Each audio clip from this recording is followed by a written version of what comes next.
All right. Welcome to another episode of the Epic Meta Podcast. I think I said meta correctly this time. You did. This is episode 4 covering the Toastmaster topic. We're going to discuss a little bit about Toastmaster today, what it is as an organization, and some of our experience, share some of our experience behind, how we get started in it and what we think of it overall.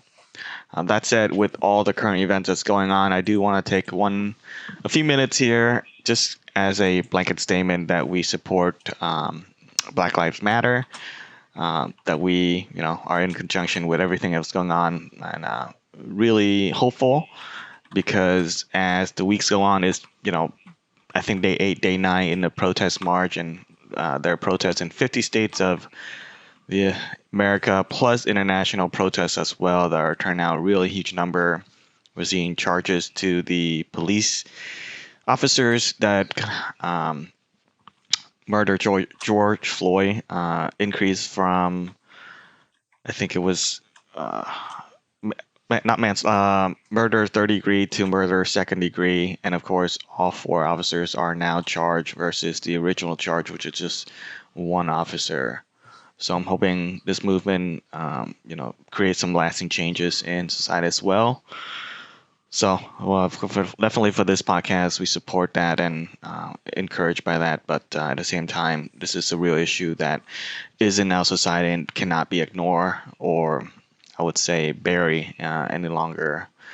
So that said, with speeches and protests and the way you communicate really matters in regards to not just driving a political movement, but in any conference or meetings, really affects all levels of workers' knowledge today, in my opinion. Whether you work as, a lower level employee or manager or upper management, I think I speak for everyone, but depending on your experience, running a meeting I've come across, and of course, this is on the backdrop of Toastmaster. I've seen and heard many meetings where the leader or the MC, for lack of a better word, of the meeting makes a lot of basic Toastmaster mistakes. And not to say that I'm a perfect person either, but Toastmaster have allowed me this vision or this glasses how to view public speaking and really just communication overall. And I see how it is really a good benefit to everyone. And it doesn't matter, what your job is or what you do. Anyone can benefit from participating and developing and honing their skills in public speaking through Toastmaster, giving the uh, giving the frame of how Toastmaster takes you through that cycle, take you through that learning process. It makes a lot of sense. It's very easy to grasp for anyone, especially those with fear of public speaking. So with that, let's start out talking about what Toastmaster as an organization is. And I mean, I definitely have some definition, but do you want to take a stab at this, George, and share with us, Toastmaster that you experience, and we'll go on. Sure. Yeah, we'll go into each other's stories here momentarily. Okay. Well, first of all, you and I met in Toastmasters, and Yes. so that's how this whole podcast came into being. Was we had met in Toastmasters, and we, had side conversations, and the idea for a podcast developed out of that. So, for our audience, the historians in our audience, you can take a note on that. So what is Toastmasters? It's basically an organization that gives its members an opportunity to practice their public speaking skills. And there's also a leadership component to Toastmasters, but when people first join, it seems to me most people don't join for the leadership aspect. That comes later. I've noticed that the types there's a certain personality type that seems very attracted to Toastmasters. I know I fit into this personality type. I'm sure there's other personality types as well, but the personality type that I'm referring to are people who, uh, one, get very nervous and experience fear when the prospect of having to speak publicly sort of approaches them. Mm. I know before I joined Toastmasters, if I sensed that somebody was about to call on me, maybe in a classroom or work setting, I would experience this really powerful electrical Mm. ball of energy in my stomach, Wow. typically, but all over my body. Like Wow. I would feel it viscerally, and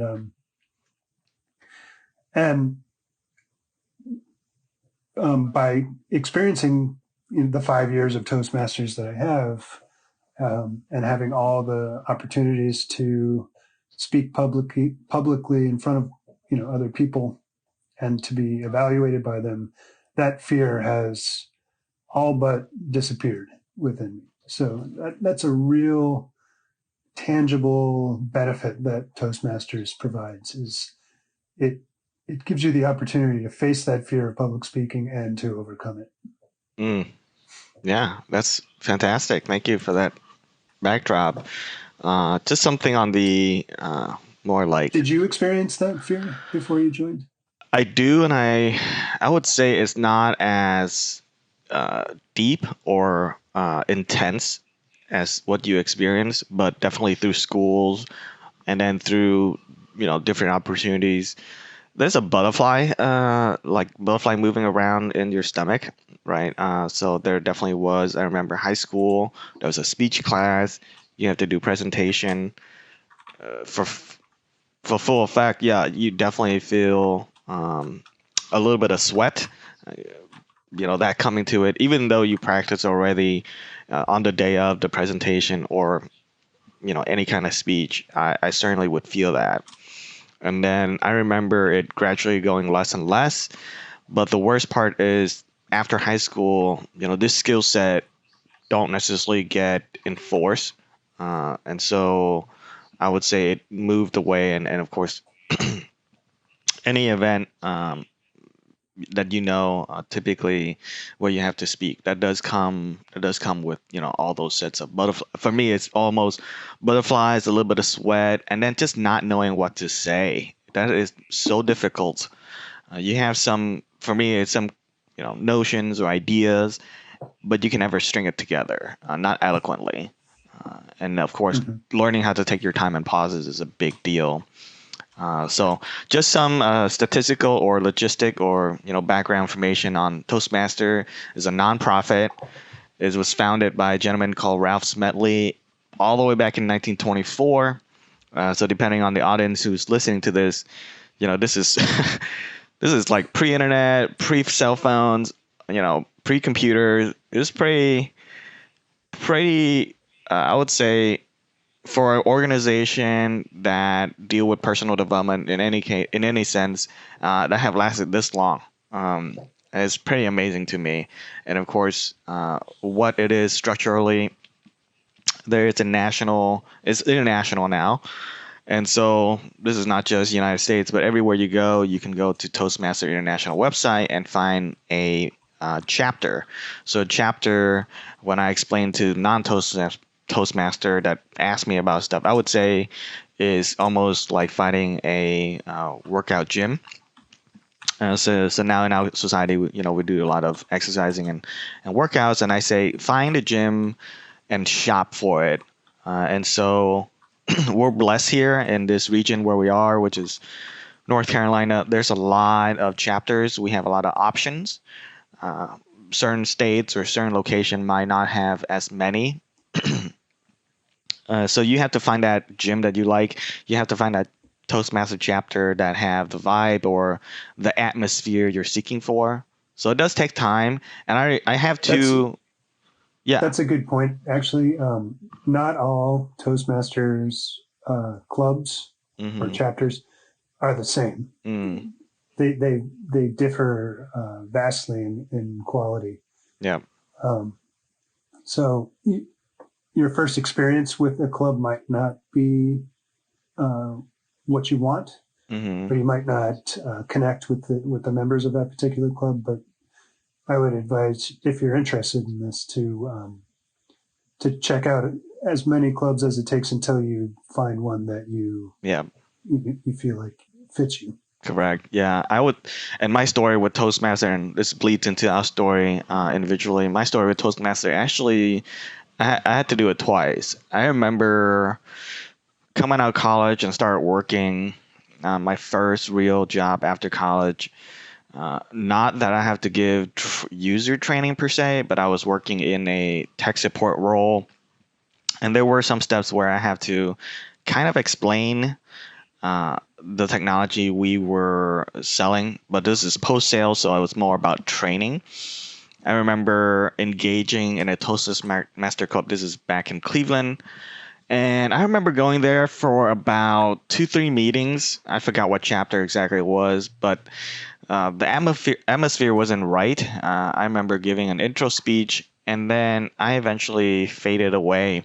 Uh, a lot of the negative, I would say, experience is that depending on a Toastmaster, and for those who don't know, because all the clubs and chapter, the whole organization is nonprofit, but each club is run as a volunteer experience.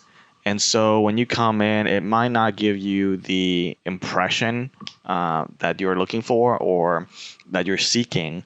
And so that's why you have to shop. And I remember my first experience, it wasn't just lack of professionalism or anything like that. I think it was also, the meeting agenda and all how you run a meeting matters a lot. And I gave it another second shot once I moved to North How Carolina. did they how did they run the meeting at the I think meeting you're overall, talking I, about? I don't remember specifically. It was definitely in a room, you sit around.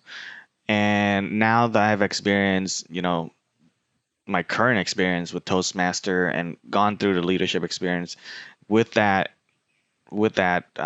information, I now understand why certain clubs are run certain ways. And of course, I'm currently kind of somewhat shopping for a new club, but with COVID-19, it's a little bit different. That said, my experience back then, I don't really remember what I didn't like about it. I think it was more the atmosphere and the energy level. And so you can not counter, but you can fight through the energy level of a club if you do your meeting agenda, um, really smoothly or really functionally.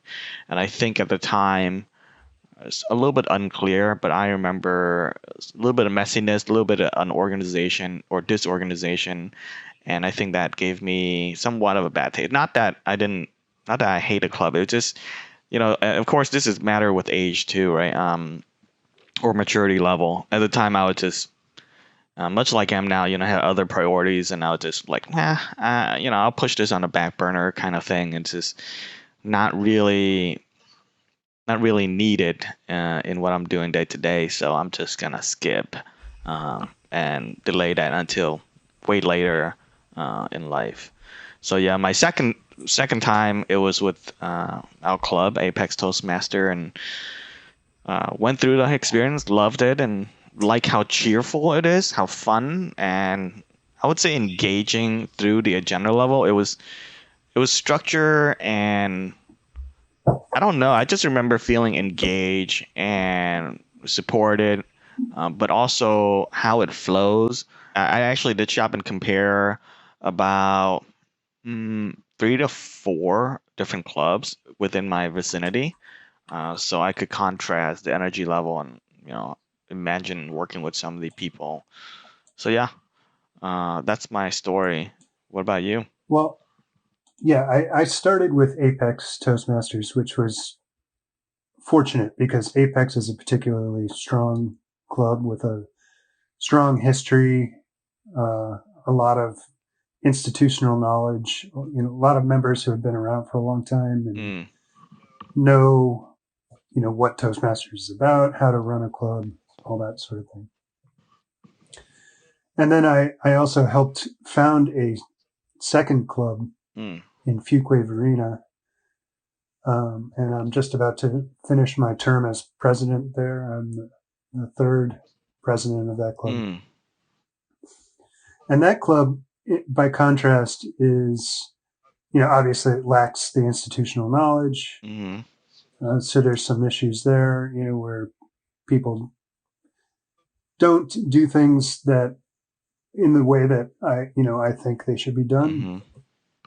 But as it's a volunteer organization, so even if I'm president, I can't, dictate how things should be done, or because it's voluntary. If people don't like their experience, they're going to drop out. Yep. And clubs, in order to remain viable, have to have a certain membership level, Yep. and you don't want to turn the experience into a negative experience. Yep. So there's a fine knife edge that you have to walk. Yep. And it's my intention to actually to leave that club as soon as I finish my term as president, because I never quite felt like I fit in. It's like if you would describe Apex as a professional club, Mm-hmm. I would describe Fuquay Varina as a more casual club, Mm. or an amateurish club. Mm. And there's certain personality types that are members there that I just don't click with. Mm-hmm. Whereas with Apex, there's personality types. There's people that I admire, and I think are really good public speakers. Yeah. I think that's key. So Yeah. Did you shop around when, I don't know if you remember, because it's, a while back now, but do you remember how or what got you started in Toastmaster? Was it an incident of some kind, or just overall, general curve of life? You kind of like, this is what I need at this time. Why do you, at that time, what made you join Toastmaster? so my family and I moved from Connecticut to North Carolina about 6 years ago, something like that. Mm-hmm. And I worked from home. So we didn't have a big social network um, at that point. Mm. Actually, my wife worked from home too at that time. So we were both kind of shut up in this apartment. Mm-hmm. And so I was looking for social opportunities, to socialize. But also, I've always been interested in public speaking. I like, even though I have that initial fear that I described of public speaking, I found that fear invigorating, Mm. especially after I faced that fear, Mm. and it went well. Then there would be that would be followed by a like almost a euphoric feeling, Mm. and a feeling of relief. Yeah. So I really like that. I also like to make people laugh. Mm. I get a charge out of that. So so all those things. And my job didn't really require me to public speak all that much, Mm. or at all, really. We have meetings, teleconferences, and Zoom meetings now, and that sort of thing. But nothing where I need to like have a prepared presentation in front of other people. Right. So I didn't need Toastmasters for that aspect. I like the experience. So Yeah. I guess the lesson to that is I should find a job that does require me to publicly speak, but Yeah. I haven't been able to pull that off yet. But to answer your question, did I shop around for clubs? The answer is no. I just randomly walked in Mm. to Apex, so it was very fortuitous. Yeah. It was, Lucky. Yeah. yeah. Yeah. For me, it was, I made a transition. So I did move to North Carolina within the last 5 years or so. I made transition from coming out of the army. I did, because my background is technical support and customer service. I did that role or type of job again. And when I made the transition, I was working on a startup, kind of understand, and you can see more what other roles are doing in a small organizations. And so I decided to shift my career over to software sales. And as I pursue that, got into it, took different classes and kind of just exposed myself more. realized that Toastmaster might be something that will be able to help me, conquer certain fears, making cold calls, etc. And so I decided to research again, and this time, knowing the little bit that I know about Toastmaster, decide to do the full-on research, and yeah, decide to join Apex Toastmaster because of my job per se.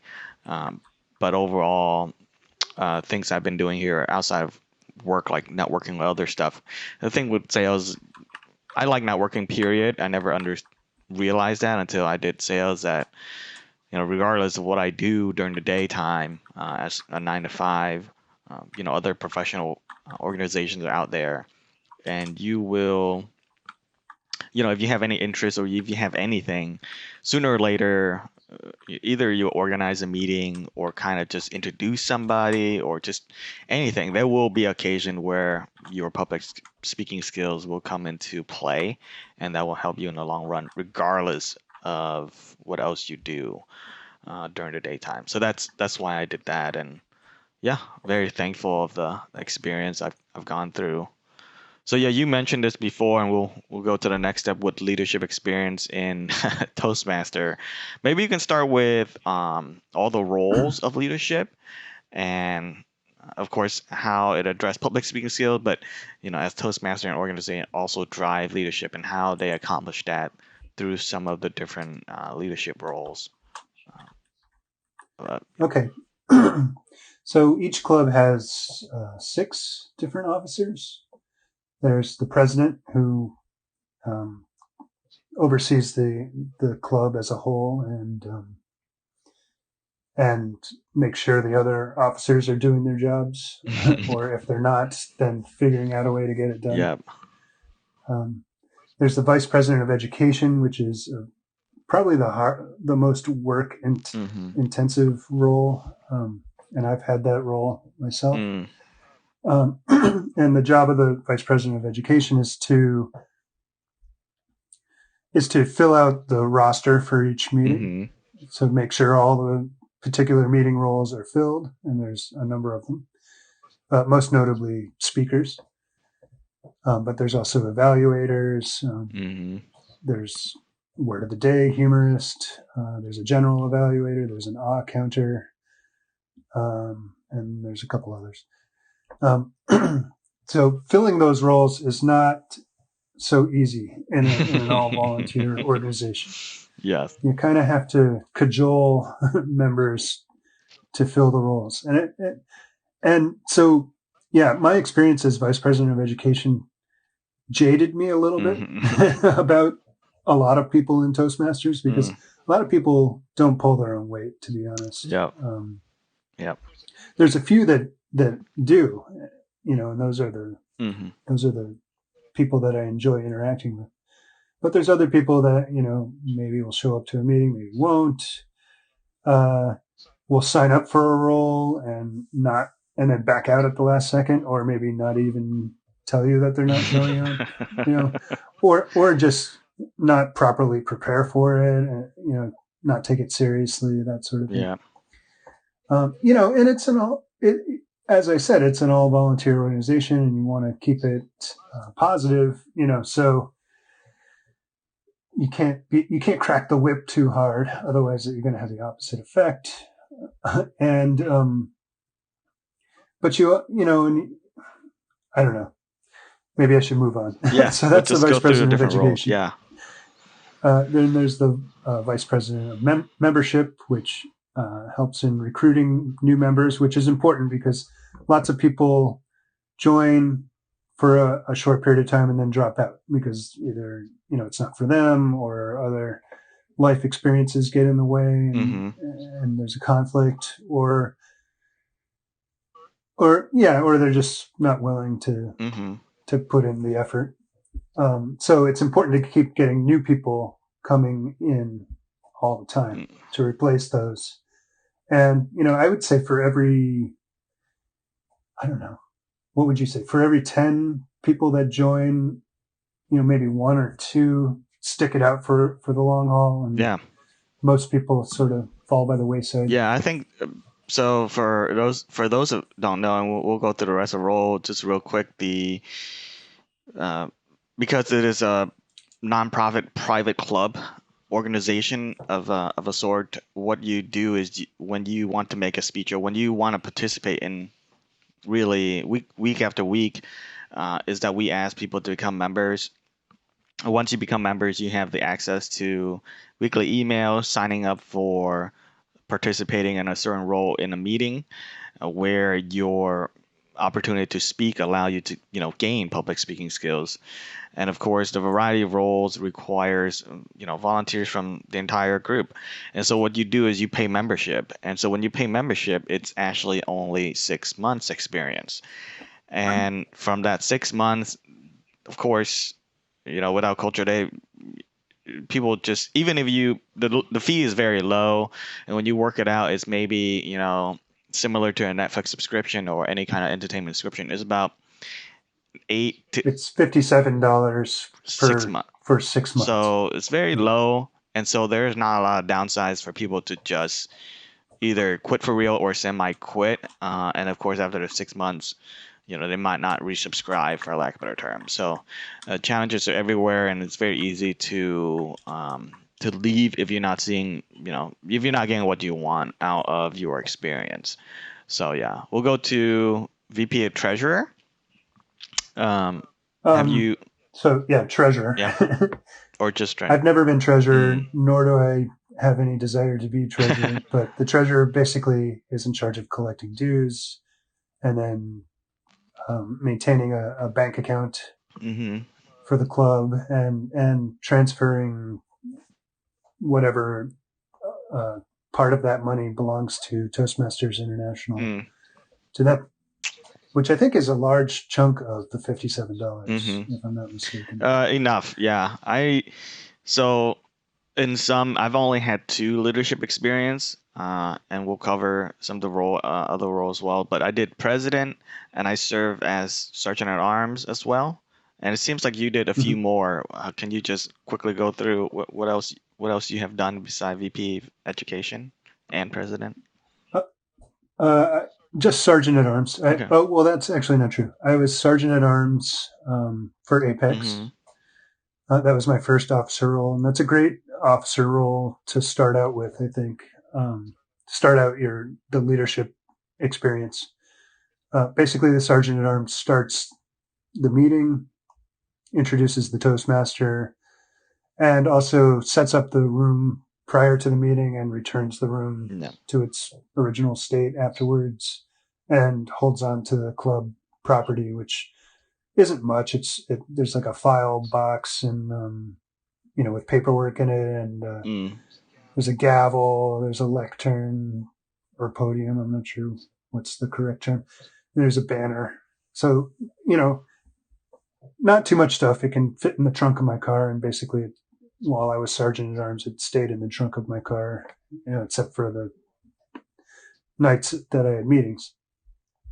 But the cool thing about sergeant at arms is that because you introduce the Toastmaster, you have an opportunity to speak at every meeting. So it's a great role to force you to speak, when you wouldn't otherwise have an opportunity. Mm-hmm. So you were also sergeant at arms. So do you have anything to add to that? Yeah. I would say it's you know right next to uh, VP of Education. Sergeant at Arms is quite demanding, not in regards to the amount of work, but in regards to the dedication. Because what you do as Sergeant at Arms is, the things you mentioned, but typically, unless you have a conflict or something like that, where get help from another leadership member, you are expected at every meeting. And so the commitment there is really high in regards to week after week being there, and of course doing the work that you put into it. It's a higher commitment, I would say, in regards to not workload, but just being physically present there for the meeting. Yeah, consistency Consistency, and yeah. reliability. And so it's actually quite important to running the meeting in a way that you feel welcoming or professional as well. So we want to cover the other roles, which is secretary. Secretary is probably the least demanding role. Mm, I'm not even sure it's necessary, but basically they take meeting minutes when the officers meet, mm-hmm, and I don't know what happens to those meeting minutes. I guess they end up in that file box. mm-hmm. But I don't know. I was in charge of that file box, and I never saw a years and years of meeting minutes, so I'm we not sure exactly. Yeah, when I experienced, we just did virtual folders. So I introduced the club to Google Folders and Google Calendars and all the tools that G Suite have. And so we just do virtual everything. Everything is a file, virtually. So really, it can't be lost per se. Do Mhm. we have any other role? Yeah, there's the vice president of public relations, Mm, yeah. which I've seen people take the reins of this position and do a lot with it, Hmm. and I've seen people take on the role and do nothing with it. Yeah. Um, so it really how effective each one of these roles is largely determined by how much effort the person holding the role wants to put into it. Hmm. But the job of the vice president of PR is to publicly promote uh, the club. Hmm. So they sort of work hand in hand with the vice president of membership. Mm, And typically, the vice president of PR maintains all the social media hmm. the social media presence of the club. So you can be very aggressive with that, or you can just sort of take a caretaker approach to it. Hmm. Um, you know, Yeah. so you want to put someone in that job who's um, who is tech savvy, definitely, and who knows social media and knows how to do it, and also someone who's willing to put in that effort. I think in years past, the VP of PR um, worked more with like flyers or setting up open houses or Hmm. stuff like that. And I don't know that that is particularly effective. I think most people who join Toastmasters actively seek it out Mm, because they want that experience. I think very few people join Toastmasters because they've seen the work of a VP of PR and are drawn in that way. When they otherwise weren't looking for that experience. yeah. It's But with social media, I think there's more of an opportunity for a VP of PR to be effective in that way. I think. Yeah. I would say, yeah, like I said in the beginning, the history of the whole organization is all the way back to 1924. So when I took over as president, one of the things I did was explicitly told my team, look, these are the roles you volunteer for, and these are the responsibility. That said, anyone else can really do anything else if they are inclined or cause want to help with each other's work. So I ran the team as a fluid leadership team, and whether or not that's almost think of it as like a presidential thing where an administration like this is going to be the style of leadership we're approaching.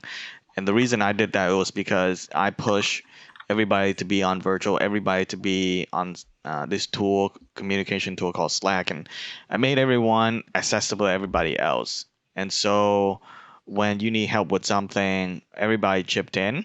And then when someone is unavailable or something is difficult, I asked somebody else, including at the time I was running, I asked the treasurer to do certain things that just not in the treasurer role. I also asked, VP of membership to do certain thing that's not in their role. So I did that a lot, and I think that's why, at least for the time I was doing, somewhat successful. And this is how you not get burnout, even though you will get burnout, period. Mhm. as the president. And that's how I approach that. That's how I kind of solve that issue where people either not participate enough or not fulfill certain function. And so I ask everyone else to fulfill that function um, for us, and including regular club members who were not at the time, in the leadership role. So it's a lot for a team to start out and then, creating a new club. That's something that's, I imagine, so challenging that I don't think I'll ever do.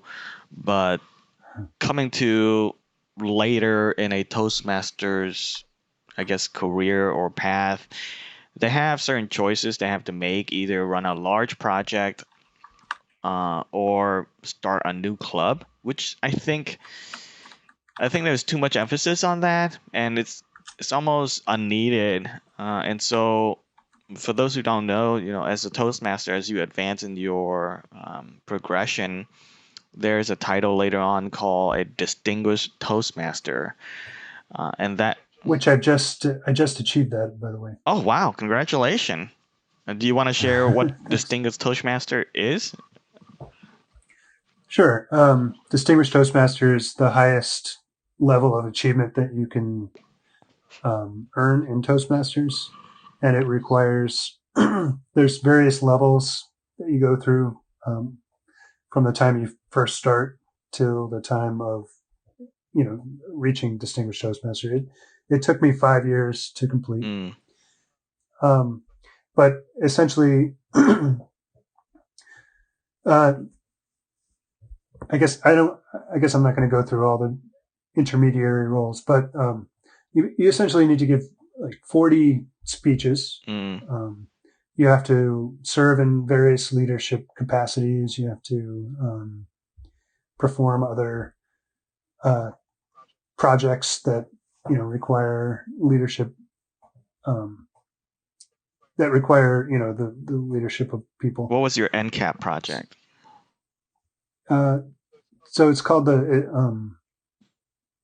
High Performance Leadership Project, and so I was going to be the contest chair for the Area 72 uh, International Speech Contest. Mm, So there's the club level. So I mean, this requires a lot of explaining. Okay, so the speech contest system in Toastmasters. Twice a year, every club holds a speech contest, and there's a winner of that speech contest, and then that winner goes on to the area level, which is Area 72. I think there's 5 or 6 clubs that are part of the area. mm-hmm.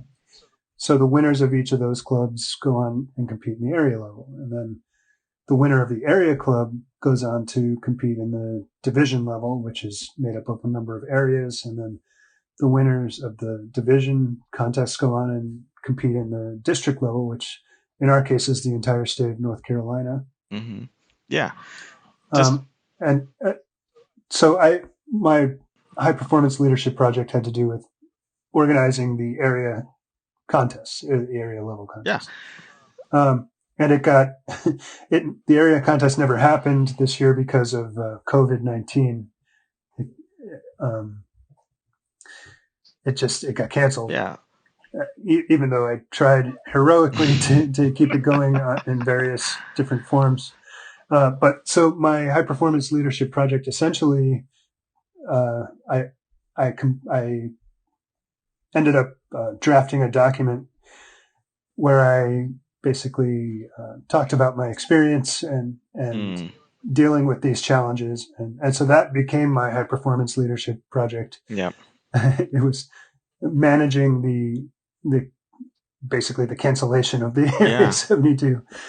But Did it have yeah, I to mean, get graded? So, for those who don't know, everything is a grading system, and the progression of Distinguished Toastmaster is so that you can track your progress. But, compared to a physical workout program or compared to any other program of personal development, typically there's like a step-by-step process. So, you don't just come to this Toastmaster club, and people think, of course, my younger coworkers or anyone else who doesn't know what it is, the thing you just go up there, you go to the weekly thing, and it's like a book club, and you just chitty chatty, and if you want to speak, you sign up and you just say your piece.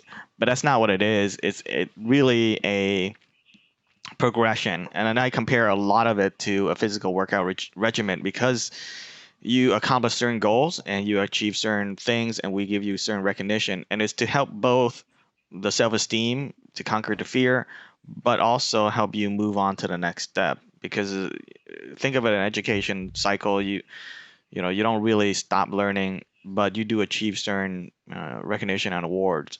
And so from all the way at the beginning to the end, every year Toastmaster International, there's a speech contest, and you compete with the best speakers in the entire world. And of course, that's somebody. A lot of time, that's somebody's goal. They want to pursue a path of being a professional speaker, or professional writer, or anything like that.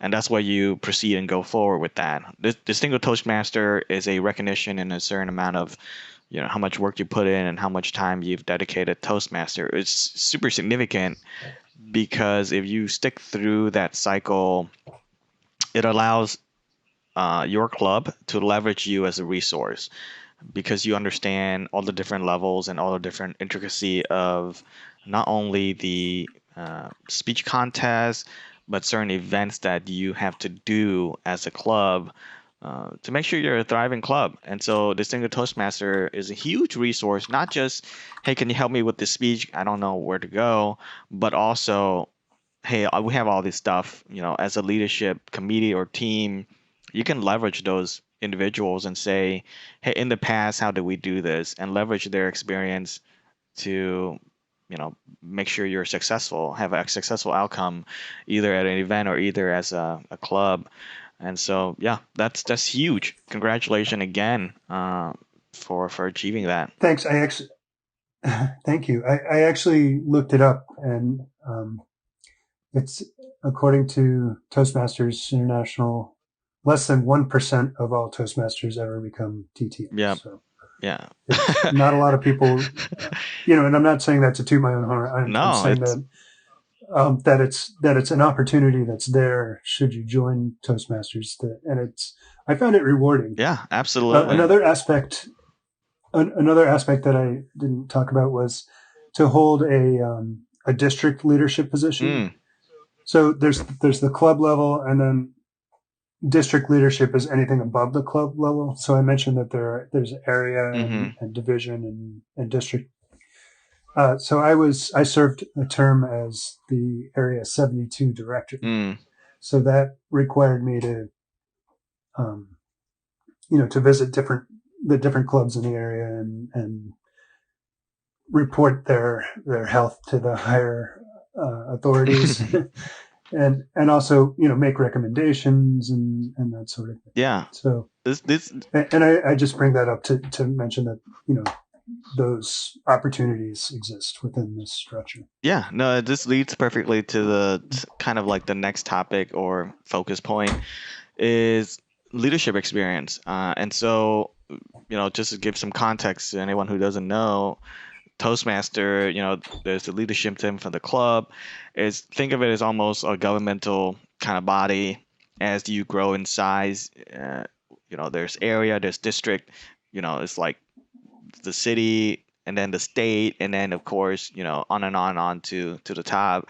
And so at the top of all this, there is an international leadership team somewhere that runs Mm-hmm. everything. But at every level there's some kind of leadership experience where you are either organizing things, driving things, or just helping with other things. But every I would say it's a replication at the club level of the leadership responsibility, and it replicates it to a larger level or higher up level.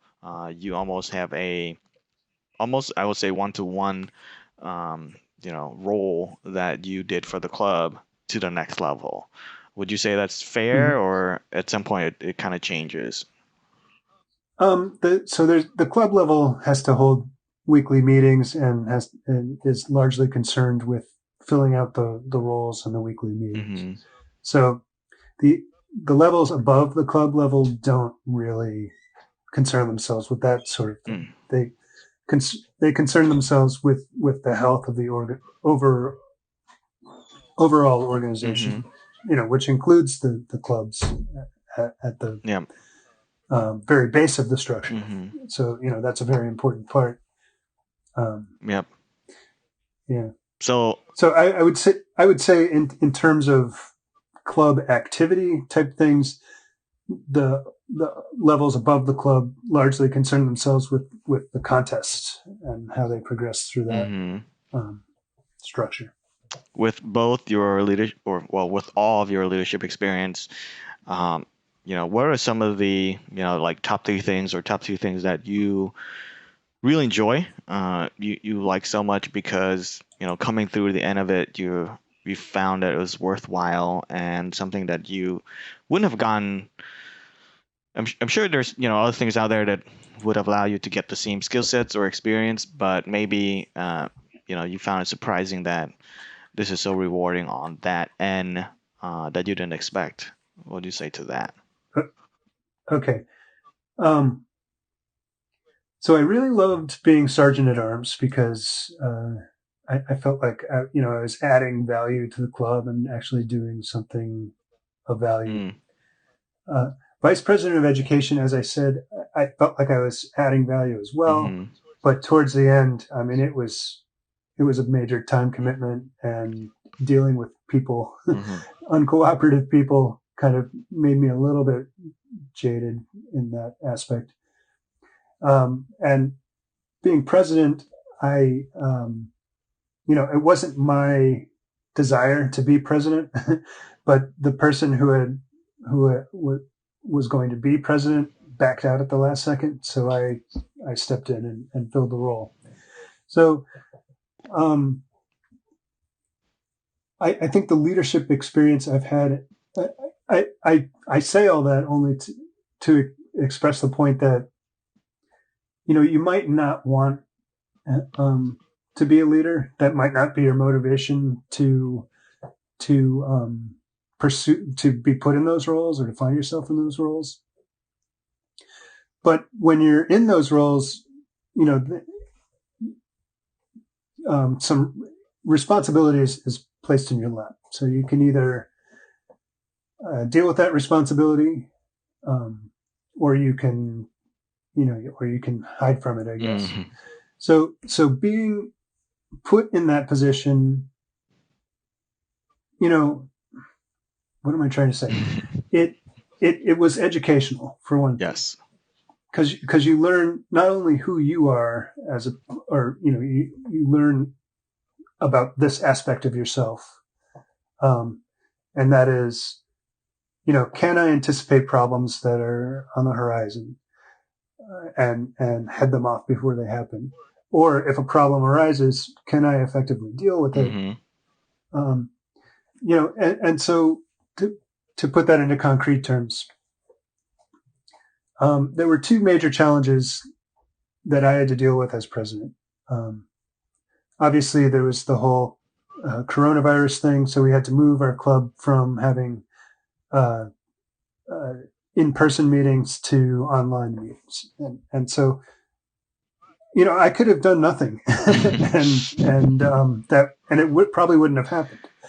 But um, but I got our officer team together, and I said, okay, we need to do this.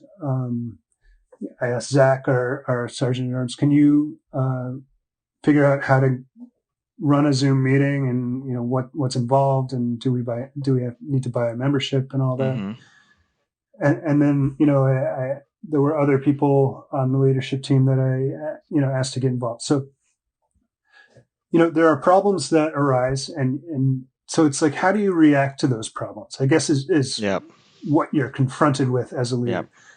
And you can freak out, you can get really anxious about it. Those are perfectly viable Yeah. options, and certainly they are options that I've experienced in the past. Mm-hmm. But this time around, I didn't experience that, Mm. and I saw these problems, and oh, with the area contest. So the coronavirus started happening. Well, first of all, I had to create a team of people to fill all the various roles in the contest. There's judges, there's participants, there's all these other roles. Mm. And so getting people to fill those roles was a challenge. Mm-hmm. And even keeping them in the roles once they agreed to do it was a challenge. And so that was a problem that would arise. Someone would agree to do a role and then like a week later say, oh, I can't. Yeah. And so then, okay, I can take that personally. I can say, oh, you're making my job harder. Or I can say, okay, that's a problem that arose. How do I fix that problem? Or, what's the solution to that problem? Mm-hmm. So being put in the leadership position gets you to think on that level. It's an experience that you wouldn't otherwise have if you were not in a leadership position. Yeah. So because I'm grateful for that experience, even though it wasn't super enjoyable. Mm-hmm. It's not like I was a king on a throne and people were, fawning over me or whatever. Mm-hmm. It's not. It's. I was put in a position to perform a specific job, and part of that job requires me to get other people to do other jobs. Yep. And any part of that chain can be broken, and then okay, what happens when that chain breaks? Yep. So that I thought I'm grateful for that experience, because I wouldn't have had that otherwise. Mm-hmm. I think the next time that I'm in a leadership position, outside of Toastmasters, I can apply that mode of thinking. Yeah. Okay, don't take these problems personally. Mm-hmm. Just I'm in the position to navigate the ship around these problems.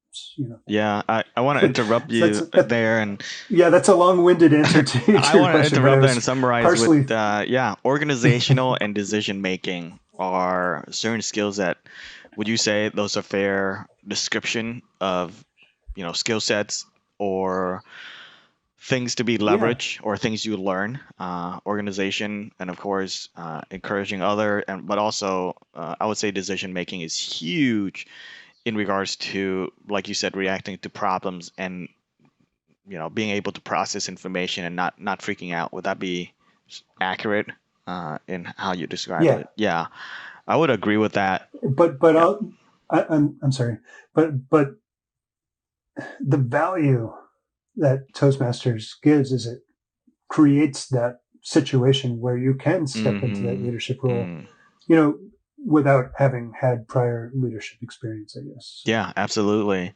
And I think, from my personal experience, I have the luck of kind of just going through the army and kind of seeing some of that situations.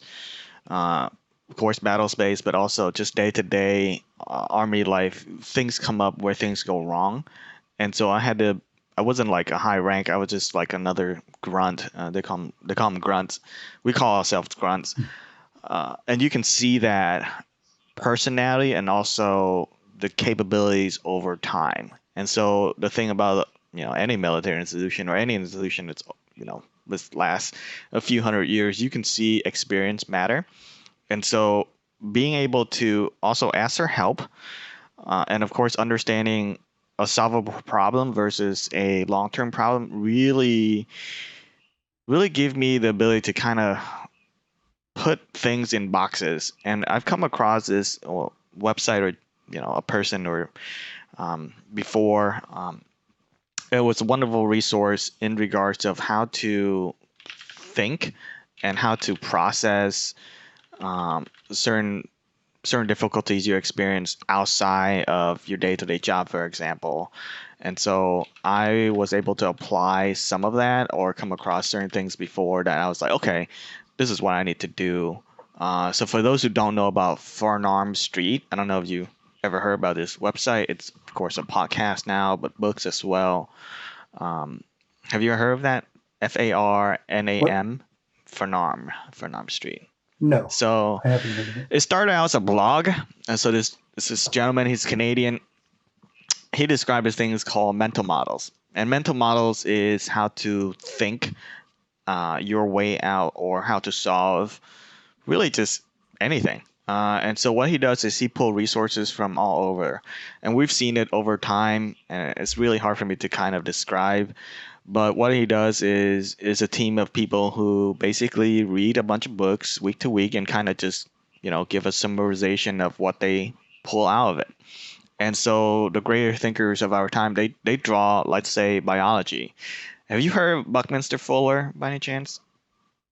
I've heard the Okay. name. I don't know Buckminster who he Fuller is is. a superb, basically a genius architect, but he's also, I would say, genius on multiple different things, kind of like a Renaissance man.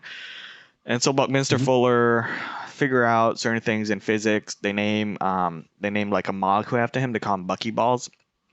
He took this, yeah, he took this thing and he applied it to architecture, and then he applied it to physics, and he figured out math, and he did conceptual buildings that were, say, let's say, future building where you do minimal resource material, but you build the strongest, also biggest space in regards to a house, for example.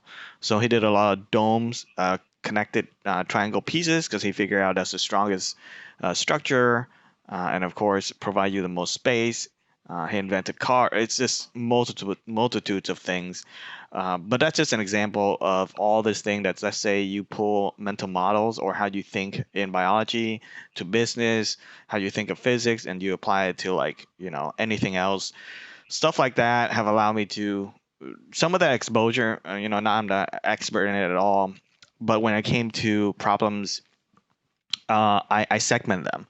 And so if it was a scheduling problem, one of the first questions was like, okay, so what is some of the solution? How did people solve this in the past? And I wouldn't have think of that, or I wouldn't have applied that at all. Let's say my day-to-day job. It's not something I'm required to do, and I don't get paid to do it, so I don't do it. But coming through Toastmaster, you have you have the ability or the opportunity to explore that. And so organizing is a big deal. Uh, Dissecting a problem is a big deal to me. Leveraging resources and knowing how to ask for help is a big deal. Something you kind of don't do in the army, or just through culture of growing up, is asking for help. Um, and then of course I apply crisscross skill set, where what I do from day to day is sending a lot of emails and essentially annoying people, and so I apply that to I apply that to Toastmaster.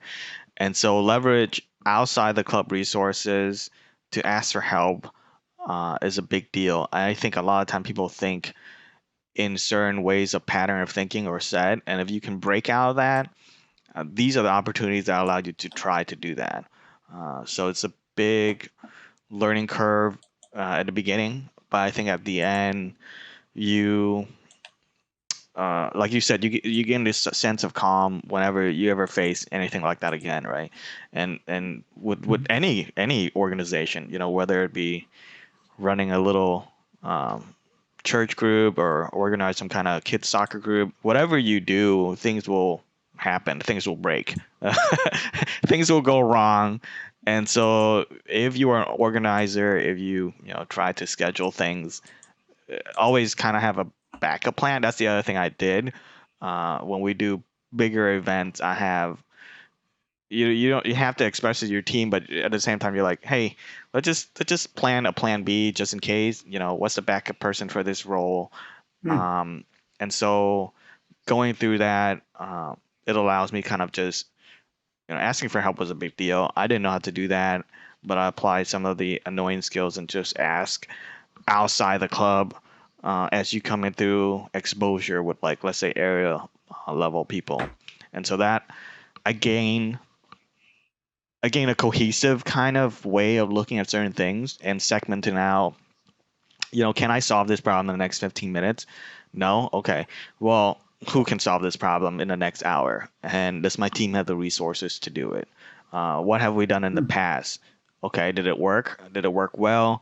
What other clubs are doing that might work better? Stuff like that allow me to kind of just look at a problem on a higher level and say it already has been solved, and not just volunteering or running a club or just really anything. Somebody has a solution that you're looking for, and so you don't have to come up with a new one. You could leverage your team to come up with a new one that could work for you because you have to kind of cater it. But overall, as a core concept, you know, somebody already solved it. And so, like, when I had the team, we immediately, the first thing we did was went to an older solution that we already figured out how to schedule people from week to week. Uh, and one of the things that we learned from the past is that somebody else in the club, as VP of Education, what they do is actually schedule people involuntarily. And so they write people's name Yeah. down, and if they don't reject it, and it's almost like a sales tactic. What you do is you call it presumptive close. You just ask, hey, would next week Tuesday at 2 or Thursday at 2 works better for you? You assume the answer is yes, I would enjoy, this car, this meeting, whatever it is that you're trying to pitch. And so now they have the ability to, well, if they go with automatic thinking, they'll say yes, Tuesday works better, and then of course they'll feel bad about it, and they'll say no. But but the immediate instinctive reply is you choose option A or B, which is not really an option because what you really want to say is say no. And so when you do Yeah. that, but in the context of a volunteer organization or scheduling where everyone is trying to help the club become better, and you leverage that too, right? You say, hey, we're looking for help, we're just trying to do this for you. And you kind of guilt people into it. Generally people go through this week to week schedule, and what we do is we give that schedule up front, and people just But initial or check can I mark. Yeah. So yeah, it comes. jump in here though? Absolutely. Um, it's that sort of process works in the Apex Toastmasters arena. Yep. That would not work in Fuquay Arena Yep. Toastmaster Yep. arena. Because people won't check the list, first of all. They won't know to do that. Or, you know, they'll just say, no, I don't want to do it. Yeah. You know? That's a tough cookie to crack because I'm curious because now that you did DTM, you know that one other thing they have to do is start a new club, which I almost Mhm. want to, sign a petition or something and push to the international Toastmaster organization to say, create a new project, man, because this is it's not sustainable at the beginning. When you have, let's say, 50 clubs around the country, of course that makes perfect sense. But as who we are now with with the access that we have, um, do we really need a billion clubs in a little tiny area? Is that really important? I don't know if that's ideal anymore. So that's there's always something in the back of my mind. And of course, DTM is a role I aspire to, or a certification I aspire to, but it's not a big, I have to do this kind of goal. But so, Well, I had been sort of uh, pushed to do it because I was not in Pathways. Pathways is the new. edu- This is a whole another ball of wax that we could go into, but education pathway, yeah. yeah, the Pathways is like the new education format, and it's all online and it's all computer. Mm, And the old legacy uh, educational program that had been around since the 70s, I believe. You had physical manuals that you went through, and yeah. well, the legacy program was going to be phased out at the end of June of 2020. Mm, So, and I was within striking distance of DTM within the legacy program. So I sort of accelerated my progress to mm, to finish before June of 2020. Otherwise, I'd have to start all the way at the beginning again yeah. in Pathways, and I didn't want to do that. So. Yeah, it's just basically a new regiment. Think of it as like a new workout regiment. So you just have to. With a lot of bugs, it's they need to make it better because Yeah. from what I've experienced in Pathways, it's I don't know, It. it's not user friendly, and it's hard to Yeah. follow things, and it doesn't really motivate people in the same way that the legacy program motivated people to accomplish certain aspects Yeah. I think of the Toastmasters. it's a problem that international Toastmaster have to kind of sit down and take their time to think it over. or to see if the goals they have achieved is what they is worth it. So I don't know the answer to that. Something you have to work out on a larger scale, because how do you deliver motivation? How do you deliver anticipation, scheduling? How do you make sure everyone is thriving? Um, and it's kind of mirror the same problem we have now, right? With COVID-19, a lot of kids are at home with virtual schooling or classroom, right? And the question becomes, is Mhm. it as effective? We don't have the data yet, and some experiences are positive and some experiences are not, right? Depending on the grade level as well. And so I think it's going to be have the solution in the future is going to be have a blend because of the dynamics of really every club in the world. Imagining being every Toastmaster and everything like that. What is the good solution outcome where everybody's engaged? I think the old program has a really good engagement process, and that's one of the things we combat against that.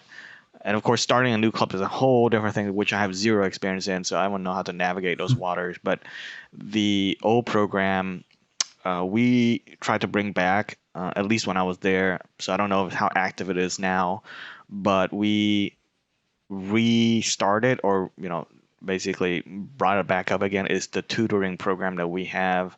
We drive that as much as we can because, The mentoring yes, the mentoring program. program, because of the regiment being changed out to the modern program.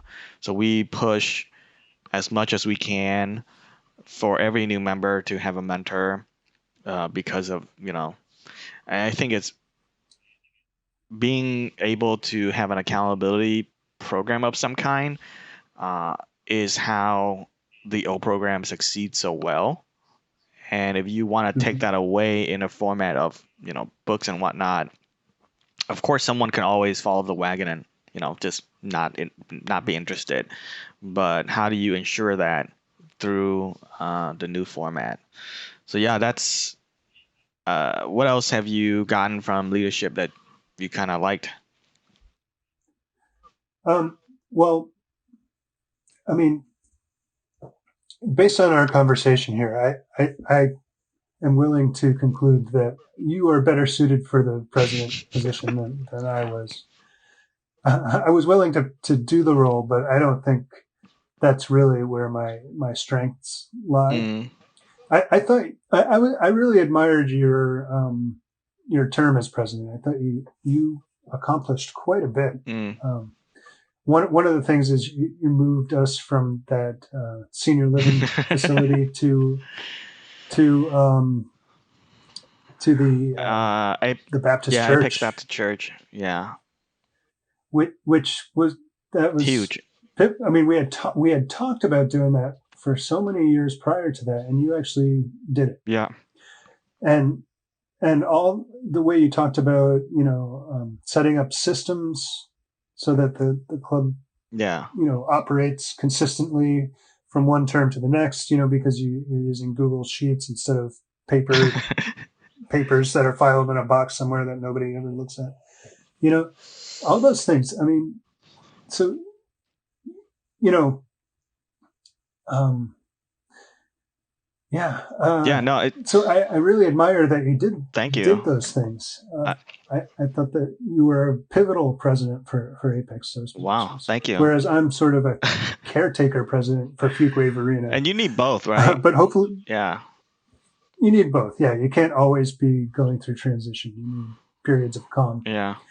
But I I hope someone pivotal comes along for Fuquay Arena because it's I don't know. It, Yeah.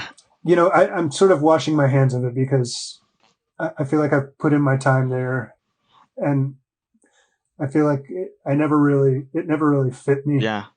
That's And and you learn more about that's fine. yourself. Yeah, I would say if you want to, leadership experience, people, it's this buzzword corporate thing that just it means so many things. How do you define something like that? But I would say if you want to know who you are, oh man, oh my God, you figure out real Yeah. fast.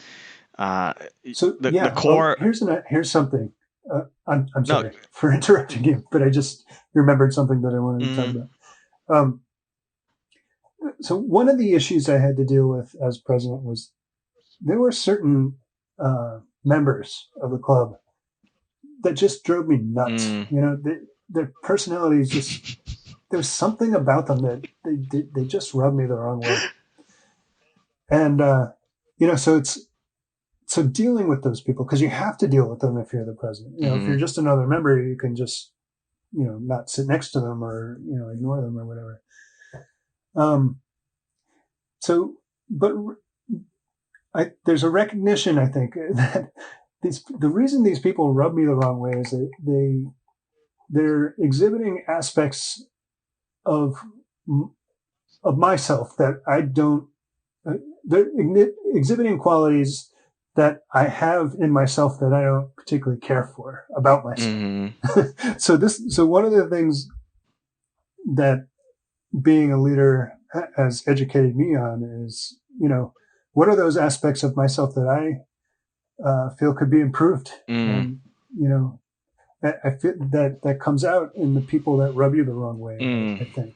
Yeah, learning about yourself is something that cannot be dismissed, and you forget until the end, until you're done. You're like, oh my God, I've come through a lot with the short amount of time that I served, and you don't realize that until the end, because like you said, the people you're involved with, the people you work with, and it's really the atmosphere that you enjoy is really a lot of it as president or any of the leadership team member. It is you don't have to. That's like the way I ran it, the way I imagined and had a vision in my head is kind of like Knights of the Round Table. Sure, you can have your roles and you can have your titles and whatnot, but in the day, anybody can have a good idea from anywhere about anything, and I make sure as much as I can to promote that feeling or that atmosphere where a problem can be resolved by anybody. And so when it comes down to time to certain things like that, of course, I talked to the team and I was like, hey, do we want to move? Yes or no? And everybody, it's just unanimous, like, yeah. And so not just the experience coming in as a regular member, but as a team to like, it is important to solve those core. And I think finding a venue or imagine yourself coming to a Toastmaster club, like what do you want to experience? And I, I couldn't come up with anything but my own like, angle or viewpoint. And so it was very individual. And I was talking to the team and I was saying, I want to come where I feel a place where I'm like, okay, cool. This is amazing. This is inviting. I'm comfortable here. And that's what I want because we had a host of issues, a whole Yes. host of issues that can be resolved real quick with just one. We can just do this one thing. It'll solve almost everything else, and from there you can just deal with the other issues later.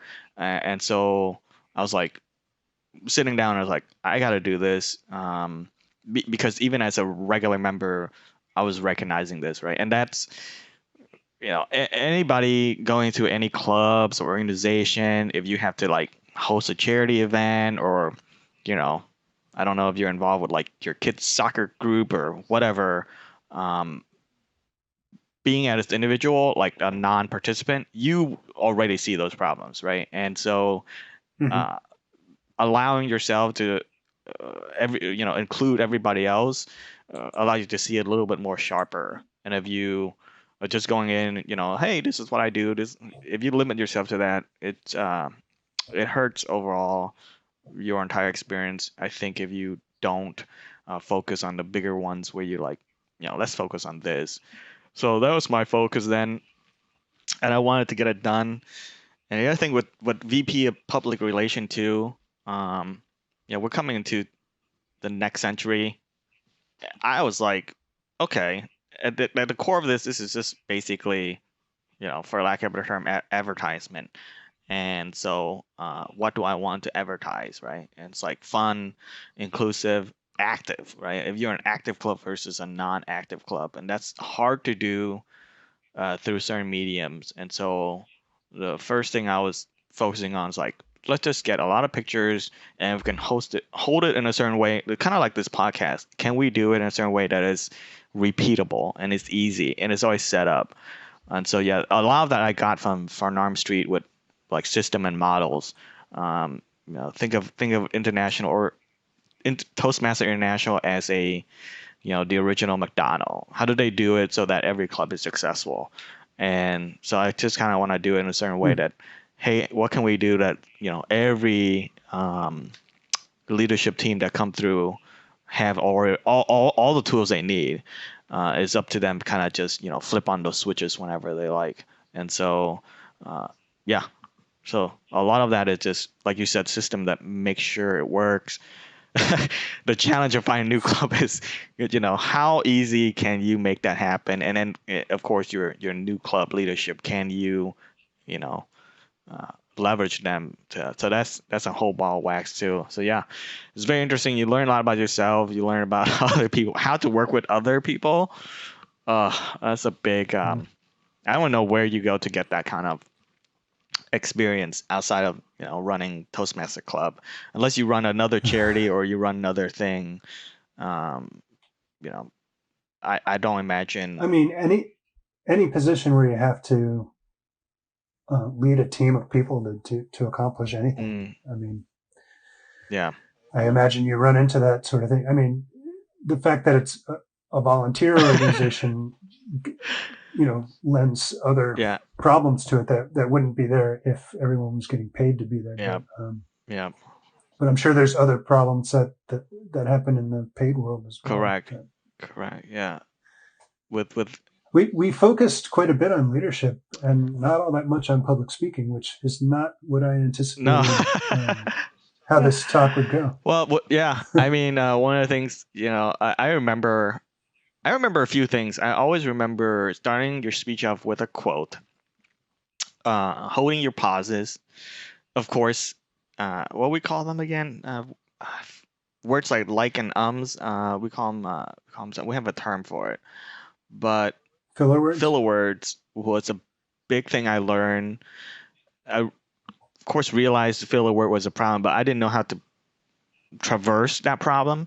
And It's hard. coming out of You, Toastmaster, you, pauses is a technique that allow you to just say the things that you want to say, be concise, which is something and to emphasize correct.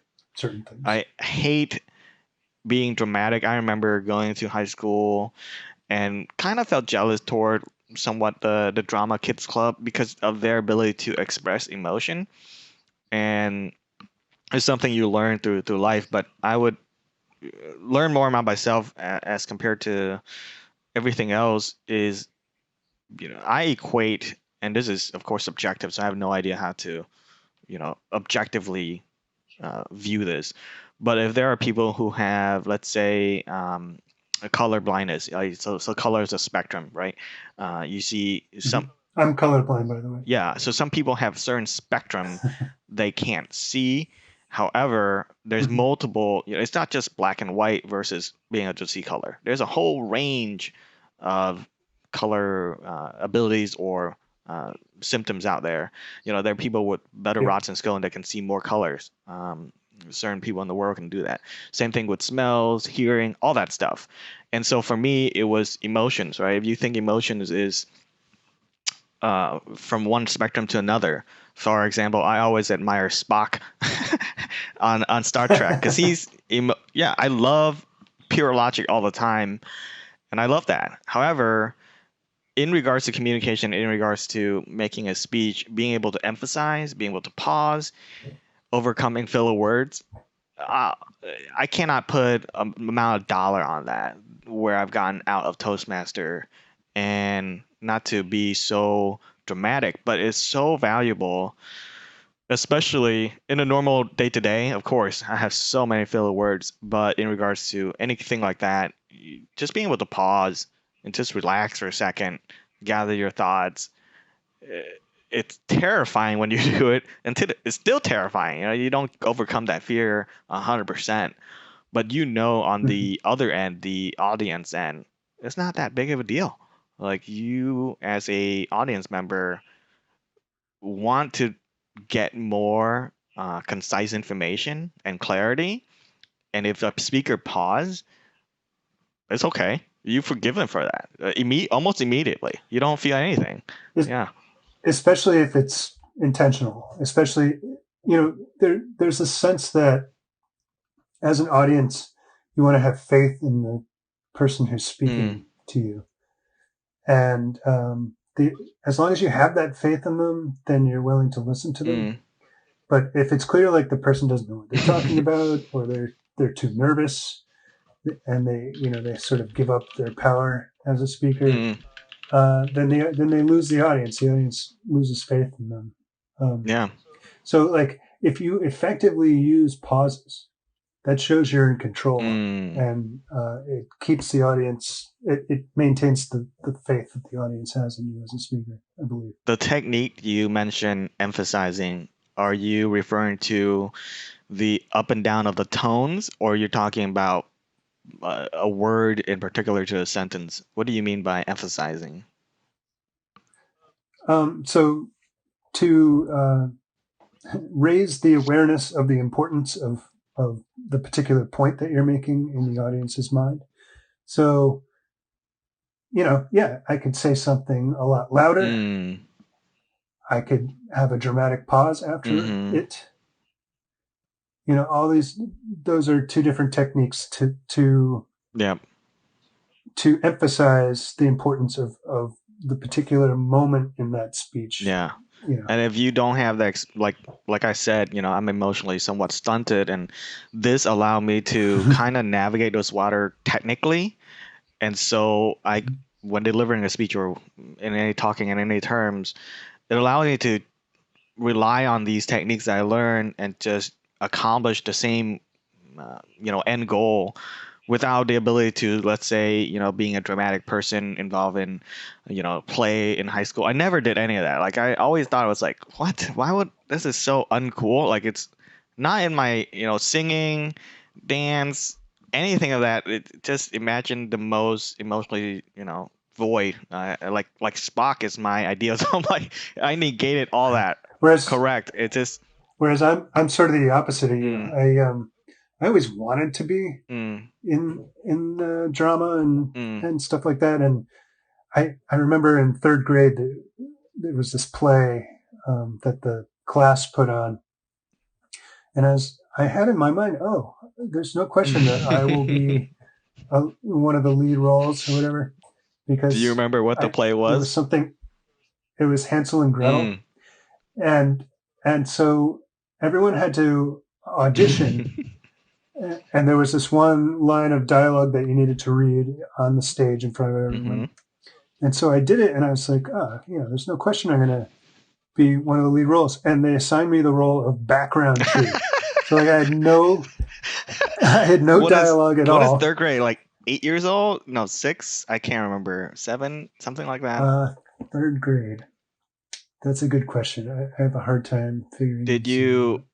Let, was the role let's see. for I was 16 in 10th grade. so at 6 years old you go to So first grade. So seven, eight, nine, 8 or 9 or something like that.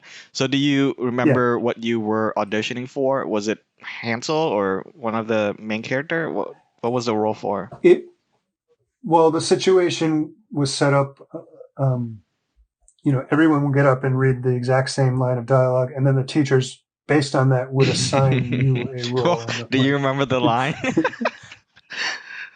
It was there was some rabbit Ah, who was like his name was Hare mm, Hare, I recall, and it was like a thank you, ladies and gentlemen. It was some kind of announcer type yeah. thing. So I guess the I don't teacher was remember. looking for expression and emotional delivery, I guess. I don't. I was so disappointed. Like my Yeah, I guess you were that devastated. crushed my spirit. Wow. That devastated me. That crushed my spirit for years and years and years. I I don't I don't still remember it and cringe, but uh, I would say for now, 30 years afterwards, wow. at least that memory would haunt me, and Yeah.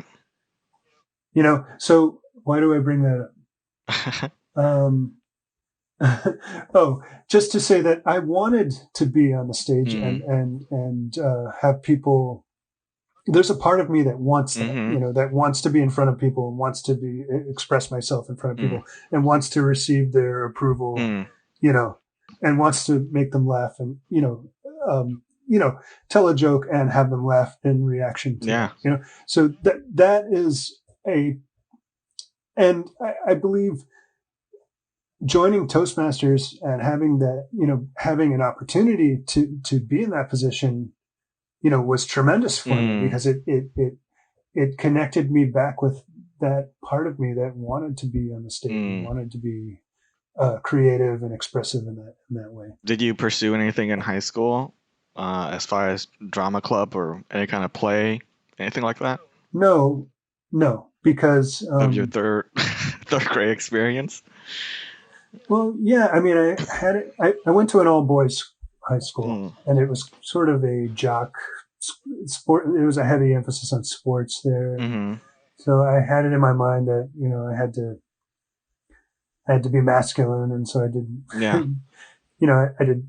I tried out for football, Mm, and that didn't really work very well. So I did cross country in the fall, but I did wrestling mm, and track and yeah. and those were valuable experiences to me too because before we had to do sports in that high school. Like nobody could get out of that. But Mm, it's not like we had gym. We mm, had you had to do an after school sport. gotcha. And before I had that experience, I wasn't very good at sports at Mm, all. And the fact that I wasn't good made me want to avoid sports because I didn't want to humiliate right, myself. right. So it was good that I was put in a position that I had to face that fear. Mm-hmm. And there was something sort of embarrassing about putting myself in that position. Mm, But if the fact that I was required to do it by the school sort of yeah. made it possible for me to, so lots of issues like that. Yeah. And in the beginning of our talk, I said there are certain personality types that are attracted to Toastmasters, and I believe what I'm describing to you now is not only my own personality type, but I believe um, Almost is everyone. Yeah. similar to a lot of other people who are attracted Yeah, to you miss out Toastmasters. on the aspect of, even for me to you, anybody in that spectrum, whether they wanted to or not, missed out on that aspect of being able to express themselves through speech, right? And I can say almost, even musicians sometimes are really bad public speakers because they focus on that aspect of expressing themselves through those means versus prose, and being able to speak, and not necessarily being an actor or actress or school club or dramedy or anything like that. It's a whole spectrum. So even if you are really proficient in the other aspect of the spectrum, you might not be that good in speech. And so just because you take one class of speech club or anything like that and you learn the basic, people join Toastmaster for a variety of different reasons. But yeah, the ability to do that, the ability to learn that and experience that, all the fear and all that stuff, allow you to overcome it in such a way that I enjoy it. I don't know. Yeah, and you have to do it over and over and over again. Correct. So, like, if you just take one class, that's just a limited time period. Correct. Yeah, it has to be an ongoing experience. Yeah. It's a long Yeah. evolution, but it's fun. It's Yeah. it's beautiful. It's a beautiful. I really really value and am grateful for the existence of Toastmasters. It's just it can be frustrating from time to time, especially if you take on a leadership role as we express. But you know, it's just it's therapeutic in a way. You get up in front. Mm-hmm. Not only are you speaking in front of people, but you prepared for that speech. So you're being creative. Yeah. You're coming up with an idea that you want to articulate and do it in a way that impacts the Yep. audience. And then so there's all the whole build up Mm. to your speech, and then there's the time when you're actually in front of people, and it's Mm-hmm. like it's right here, it's right now. It's you live or Yep. die in that moment, and that's awesome too. And then there's the evaluation aspect of, Mm-hmm. people evaluate you afterwards, and you evaluate yourself, and hopefully you learn from your Mm. mistakes. And it's great to be put in a position where you can make mistakes and can learn Yeah. from them. Because it was like, I wasn't good at sports because I avoided sports because I was afraid of Mm-hmm. humiliating myself. Well, if I never do a sport, I'm never going to get good at it. There's no possibility for me to get good at it unless I do Yeah. it. So you got to get over that Yeah. fear of being humiliated. And Or I do. yeah, no, and and now and go ahead. You had it. well, I just want to say, and Toastmasters provides the venue for Absolutely. that to happen, And yeah, which is it beautiful. is. Which is Thank beautiful. you for saying that, because I don't think people kind of understand or realize that, coming from the like a shopping mentality. I want that ability. In our current culture, everything is fast and immediate, and people. I compare so much with health and working out and all that stuff, because people want things overnight, and a lot of times you have to do the dedication, and I call it a practice. You have to practice and put it into, somehow incorporate it to you for the long term. And this is scary, kind of overwhelming thought, but that's, if you enjoy it and if you that's what you want, you have to give the time for it. And from my perspective, a lot of buzzword corporate today is, fail fast, coming from the Silicon Valley. And this, Hmm. oh my God, this Toastmaster, outside of this, maybe if you were always, the person who do plays or acting or something like that, where you do this constantly, I don't know what other career would allow you, or even club or anything, allow you the opportunity to do that, to practice being, practice failing at certain things and improving, and of course overcoming those failures. That supportive environment, and you're not alone, right? Everybody there is just in the same boat, so that is huge. And if you can't find that anywhere else with regards to some of the skill sets you want to pick up. Yeah, like you said, it's beautiful, and I can't agree more. It's really good for all those fundamentals of public speaking, but communication and overall too. So And awesome. just getting to know Mm, yourself, like becoming more confident with your own self, hmm. and getting to know, those sore spots in yourself, and facing them, Yeah, if and you own if them. you have to speak at any other event, and the other thing I learned that's huge for me, because I remember telling someone this, but I don't remember who. It was like how much writing is involved, and how to write, how to have structure, how to open, how to close, how to move and transition. And I was stunned by, oh my God, it's just a 5 to 7 minute speech, but yet I'm just sitting there staring at a Yeah. blank page. I'm like, I don't know where to begin. And that's exactly. 5 to 7 minutes is an awful long time when you're in front of a crowd. Yeah, but your There's ideas, wherever you have, it's all over. For me, my experience, it's all over the place. And I admire, there's a whole different aspect of admiration for writers, in general, for any kind of short novel people or long story, movies, cinema, TV shows. I'm like, wow, these people are really good at the ability to engage you as an audience, and they have no idea, right? They're in a void of vacuum. They have no idea how your reaction is going to be. Whereas Toastmaster, you almost right. immediately can gain the sense of, this was a good speech versus this is a bad speech. And then yeah, Yeah. Yeah. so I admire a whole host of people out there with skill sets I don't have, because now I understand writing and conveying your thoughts in a way that's sensible and likable, and people engage with it, is to hold that attention, carry it through, delivering a point. Oh, I can always do the first Yeah. 2 point, like, hey, this is what I'm gonna say, point A, point B, and then I'm like, I don't know what to say for point C, and that's huge in regards to Toastmaster giving you those skill sets through the things that you do. It's can't be it can't be understated. So yeah, absolutely. Any final thoughts? Any kind of movies? So we were gonna review Martin Luther King's "I Have a Dream" speech, but I think we don't have enough time for that. And really, I'm just kind of, kind of, my fuel is out. But while we were Yeah. No. talking, this was good Yeah, though. while we were This was talking, good. I remember seeing a movie called The King's Speech. Have you ever seen that movie? Oh yeah, yeah. I love that movie. It's almost a metaphor for Toastmaster, and I encourage anybody who doesn't know anything about, public speaking or Toastmaster, just take a look at that movie, and it's so powerful. Of course, we don't Hmm. have like a private tutoring speech therapist with us in anything we do all day long, and I would highly encourage.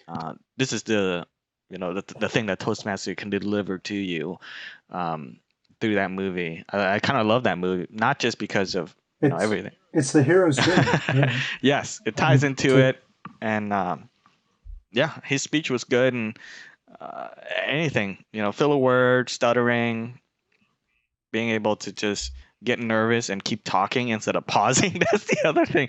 A lot of people have meeting the mentor. correct.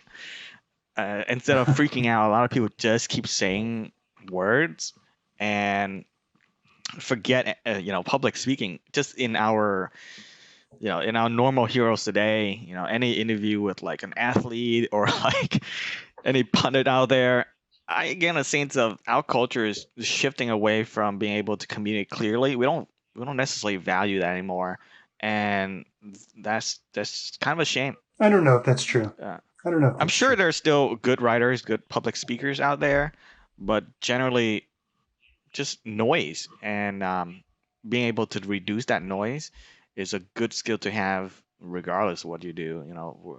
Because I remember being in the other club, Peakway. There was a lawyer as a member, and I like that a lot because it's totally impacting his Peter yeah. Rogaski. He just died, by the Oh way. no. Oh, Yeah, sad to he had hear. brain cancer, I believe. Oh wow. Yeah. He was a beautiful speaker. I was Yeah, he was one of the when I talked about people that I admired when I first came to Apex. He was definitely one of them. mm, yeah, but yeah, cool. Any final thoughts? I Any think movie you liked that you I thought was a good speech in that movie? oh I'm sure there is, but nothing's coming to mind. I think we should wrap things up. Cool. Well, all right, this is it for this episode. Thank you so much for listening, and we'll sign off for this week. Goodbye. Goodbye.